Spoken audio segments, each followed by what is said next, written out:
I mean, there are not many bright lines that divide good and evil in our world, but this is one of them. Of course, there's much more to talk about when considering the ethics of war and violence, and there's much more to be confused about. For instance, as this war proceeds, many people will consider the deaths of non-combatants on the Palestinian side to be morally equivalent to the kids who were tortured and murdered at the peace concert by Hamas, or to the hostages who may yet be murdered, and their murders broadcast on social media. But they're not. There is a difference between collateral damage, which is of course a euphemism for innocent people killed in war, and the intentional massacre of civilians for the purpose of maximizing horror. Simply counting the number of dead bodies is not a way of judging the moral balance here.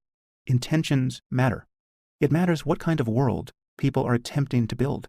If Israel wanted to perpetrate a genocide of the Palestinians, it could do that easily, tomorrow. But that isn't what it wants. And the truth is, the Jews of Israel would live in peace with their neighbors if their neighbors weren't in thrall to genocidal fanatics.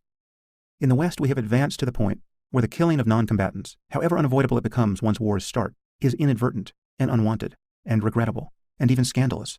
Yes, there are still war crimes, and I won't be surprised if some Israelis commit war crimes in Gaza now. But if they do, these will be exceptions that prove the rule, which is that Israel remains a lonely outpost of civilized ethics in the absolute moral wasteland that is the Middle East.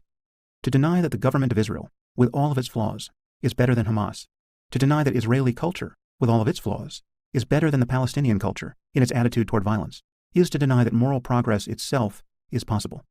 If most Americans are better than their slaveholding ancestors, if most Germans today are better than the people who herded Jews into gas chambers, if the students protesting this war on your college campus, who are so conscientious that they lose sleep over crimes like cultural appropriation and using the wrong pronouns, if they're better than the racists and the religious lunatics that inevitably lurk somewhere in their family trees, then we have to recognize that there is no moral equivalence now between Israel and her enemies.